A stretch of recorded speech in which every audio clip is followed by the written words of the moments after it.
That was really beautiful. Okay. That was Hollywood and Vine by Gabriel Kahane, performed by Arlen Hlusko. And that, like everything else on this program, was a world premiere. It was commissioned by our longtime friends and board members, Raulee Marcus and Stephen Block. So thank you. Thank you, Raulee and Stephen. And what a beautiful combination. These two artists had never met before.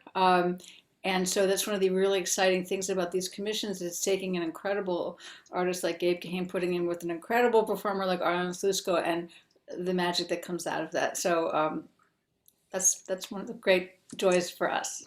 There's a lot of matchmaking going on Very here. good. And a lot of great people in California. Hi, Raleigh. Hi, Stephen. I hope you guys are awake.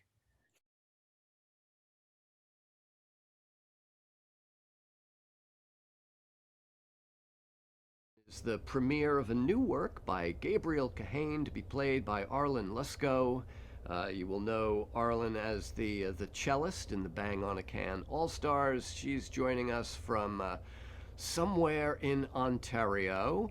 And Gabe is joining us from Portland, Oregon. It's good to see the two of you.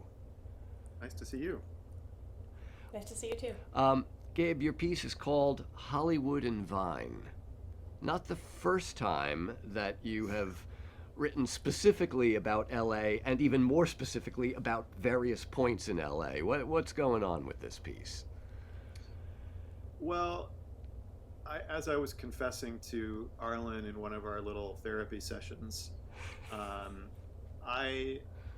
every time I get asked to write a piece of instrumental concert music, I'm sort of fighting the fact that I sort of live most naturally as a songwriter, but I have this other career writing concert music.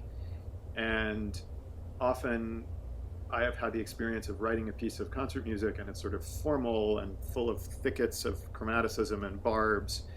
And then the person who's commissioned it says, wait, I thought I was getting Gabriel the songwriter.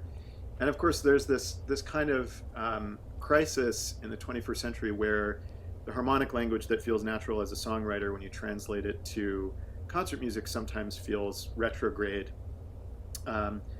And this is a short piece in which I've tried to really honor my roots as a songwriter, and there are little allusions that sort of feel like sort of the harmonic language that I associate with Laurel Canyon and with Elliott Smith.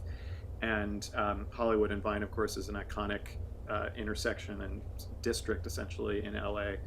So that's sort of where this came from. And speaking of that harmonic language, it spawned a series of conversations that Arlen and I have been having about how to find the sort of voice and sound on the cello that feels more vernacular and less, 19th century romantic. Or 18th century Baroque suite. Right.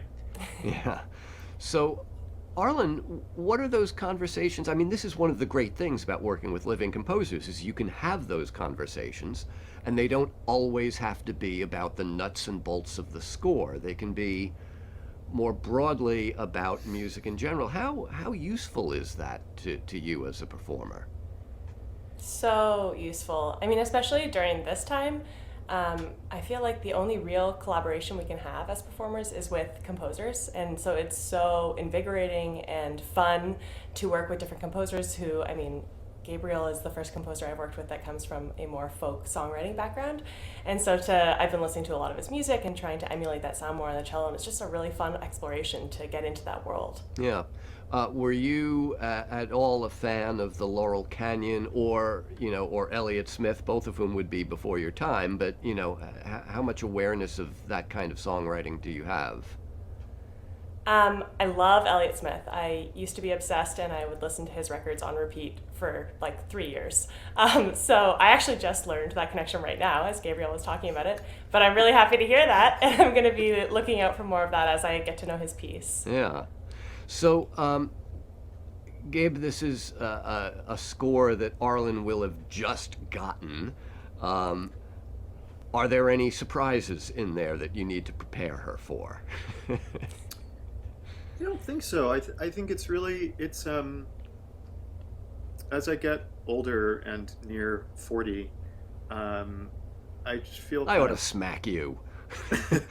Older, near 40. Well, I just feel kind of less and less fussy and less precious, and more embracing this idea of music for use. And I don't mean that as a hedge, but I remember something that my friend and colleague Nico Muley has talked about for years of just this idea, is it preferable to silence? And hopefully sometimes silence is preferable. But I think this is music that feels like I'm not trying to be anyone other than than who I am. There's no pose in it, and I hope that there's also a lot of room in there for Arlen to kind of make it her own. Yeah.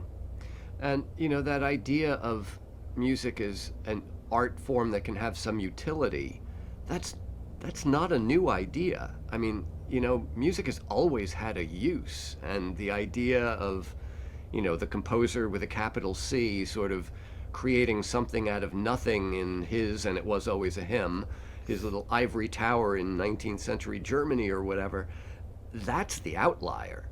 The idea that you just talked about, you know, music that people can have some use for, is a really powerful and very deeply ingrained part of humans making music.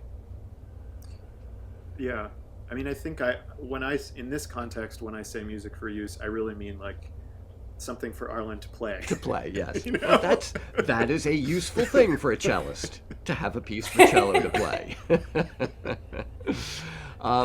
Arlen, have you done a lot? Is there a lot of contemporary solo cello music that you've come across that has really spoken to you? I would say that I just keep becoming more and more aware of more and more of it. So I think there's a lot out there because I'm still discovering, and hopefully I'll be discovering and making for many years. But yeah, there's quite a bit out there. All right. And lots of different styles. So there's something for everyone. And now there's one more piece.